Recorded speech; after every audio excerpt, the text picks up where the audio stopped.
Yo, mana buni qaranglar. Bu portal blokni qaranglar. Yo, lava. Eng qizig'i bu oqib ketmaydigan lavalardan va bu yerda suv ham bor va qo'limda olovni ushlab turibman. Qanaqa tushunish mumkin buni? Orqamda ko'rib turganingizdek, siz ham shu narsalar bilan o'ynamoqchi bo'lsangiz, videoni oxirigacha ko'ring va men sizga buni qanday qilishni o'rgataman. Shuning uchun albatta videoga like bosib qo'ying. Kerak bo'lsa pastga tushib Telegram kanalimga obuna bo'lib qo'ying. Balkim modni Telegram kanalimga tashlarman. Aslida bu mod emas. Bu balkim ilova hisoblanadi va bu ilovani invertaringizda o'rniga shu narsalarni siz bo'ladi. Va bu juda ham qulay va oson modsiz, qiyin emas, hammasi juda ham qulay. Xullas, bu modni o'rnatishdan avval sizlarga asor qilib o'tiraman. Mana bu portalni qaranglar. Bu haqiqiy portal. Uni ichiga kirib hattoki nezerga ham borsa bo'ladi. Unda kerak bo'lsa men hozir kerak bo'lsa yonadigan pechga tasavvur qilyapman. Ichida hech boqa yo'q, lekin yonadi. Buni texnologiya deyishadi. Shuning uchun avvalo biz pechkali portal quramiz. Xohlasanglar pechkali, xohlasanglar lavali. Biz xohlaganlar portal qurib, kerak bo'lsa video ham olsanglar ham bo'ladi. Va men ko'rib turganlaringizdek nezerdaman. Orqaga qaytsak, bu o'sha pechkali portaldan paydo bo'lamiz. Buni nima qilganim yo'q. Siz hozir ko'rgan narsalaringizni unutmanglar. Keluvchi bu blok to'g'ri yangi versiyalarda bor, lekin eski versiyalarda olmoqchi bo'lsangiz, men aytgan ilovada invertorga kirasiz va edit invertorini bossangiz, o'sha bloklarda invertoringizdagi bloklarning o'rniga shu bloklarni olsangiz bo'ladi. Hali bu blok to'g'ri yangi versiyada bor, lekin qo'limda mana buni ko'ryapsizlarmi? Ha, urug'. Bu oddiy urug' emas, urug'ni blogi. Kerak bo'lsa bu urug'ni mana bu yerga ekib ham qo'ysa bo'ladi. Ana bu yerda ko'rsatib o'tganimdek yonar pechka. Bu yonar pechka bilan kerak bo'lsa uy qursalar ham bo'laveradi. Mana bu qarang, umuman ichida hech narsa bo'lsa, hech narsa bo'lmasa ham yonib turaveradi. Ha, bu pechka bilan uyingizni yorishingiz mumkin va o'zingiz xohlagan narsangizni qilishingiz mumkin. Mana bu blokka qarang. Bu blokni ko'rib ayni qayerda qolasiz, chunki bu blokni umringizda ko'rmagansiz, balkim ko'rgandirsiz. Xullas, bu blok o'zi nimaga ishlatilishini o'zim ham bilmayman, lekin bu blokni siz mod orqali ham topa olmaysiz. Agarda bu blokni men eski versiyalarda bir marta qo'shilgan deb eshitgandim, yana bilmadim. Bu blok asosan kartalarda qo'shiladi, lekin nimaga kerakligini o'zim ham bilmayman. Xullas, bu blok birdinga keraksiz blok, lekin men bunda uy qurib olsam ham bo'laveradi. Va mana buni qarang, olov. Buni yoqsa ham bo'ladi.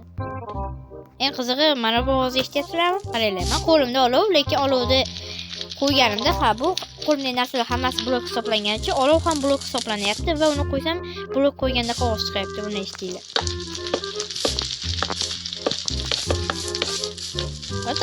Mana buni qarang. O'rnidan umuman siljimaydigan lava. Kerak bo'lsa bunga yonasizlar ham bu fake lava emas. Mana suv ham shunday qizig'i. Umuman просто o'zi просто turadi. Hech qayerga oqib ketmaydi. Va eng meni hayratda qolgan narsa bu yotoq blogi. Siz buni qanday tasavvur qilyapsiz bilmadim. Mana buni qarang, ichida ko'rinib ham turadi. Mana buni qarayapsizlar. Lekin men buni ichini ko'rishga qiziqyapman. Shuning uchun pastga tushamiz va kravat ichishni bo'lamiz. Aytgancha kanalimga obuna bo'lib qo'ying va sizga shunaqa qiziqarli va ajoyib modlarni taqdim etaman. Xullas, bu men aytgan ilova va bu ilovani keluvchi siz Play Marketda xohlasangiz ham topa olmaysiz. Shuning uchun videoni oxirigacha ko'ring. Men necha marta aytishim mumkin, sizlar majburlayapman kerak bo'lsa. Xo'p, mayli. Bu ilovaga kiramiz va bu ilovaga kirganimizdan keyin nimadirlar chiqadi. Bu nimadirlar nima ekan deb 2 soat o'ylanib o'tirmasdan, liboy bittasini bosmasdan qarasangiz, bu meni millarim nomi-yu deysizlar.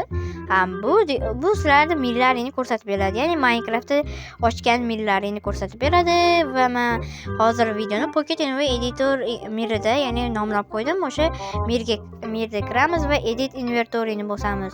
Va biz invertorimizga narsalar qo'shib beradi. Men invertorimda yotoqlar bor ekan, yotog'ini bosamiz va biroz tugmani xullas tilima kelishmayapti. Sizdan beri video olmaganimcha, xullas o'sha tugmani bosamiz va birinchida havo turibdi.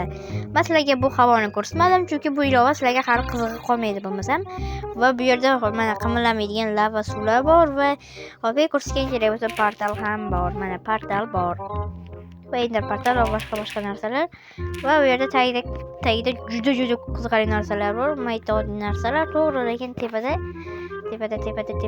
men ko'rsatmagan narsalarim bor edi. Sizlarga mana aytgandek, mana bu qizil obsidianni ko'ryapsizlar. Men sizlarga buni ko'rsatmadim. Men vahshiyman va mana bu update game blok. Bu blokni bilmaganlar uchun, agar versiyasi eski bo'lsa, lekin yangi versiyaning kartasini tortib ko'rsangiz, shunday blok chiqib qoladi hamma yo'lda. eng yoqtirmagan narsalarimdan biri va bu yerda oq narsa turibdi, chunki men eski versiyada o'ynaganim uchun. Va mana buni qarang, yarim eshiklar. Ha, bu просто bug bo'lib qolgan deyishingiz mumkin. Yo'q. Shu yarim eshiklarni o'sha invertaringizni o'rniga qilsangiz, rostdan ham shu yarim eshik qilib beradi. Men sizlarga ko'rsatmadim, chunki qiziq qolmaydi. Va bu ilovani topish uchun men sizlarga hozir nima qilishni aytaman. Xullas, gapni qisqasi, Telegram kanaliga obuna bo'lib qo'yinglar, undan ham zo'r modlar chiqishi mumkin. Xullas, kanalga obuna bo'lasizlar va kanalimni 500 tadan yo'q, 600 tadan oshirib bersanglar, men keyingi ikkinchi qismini chiqaraman va ikkinchi qismida kerak bo'lsa, u modni bitta tugma bosib orqali bemalol olasizlar. Shuning uchun kanalimda 600 obunachi yig'ib beringlar. Men albatta bu modni ikkinchi qismini chiqaraman va obuna bo'lsangiz, meni ikkinchi qilgan videoyim albatta sizga chiqishi kerak. Agar qo'ng'iroqchani bosib qo'ysangiz, bu ish ancha osonlashadi.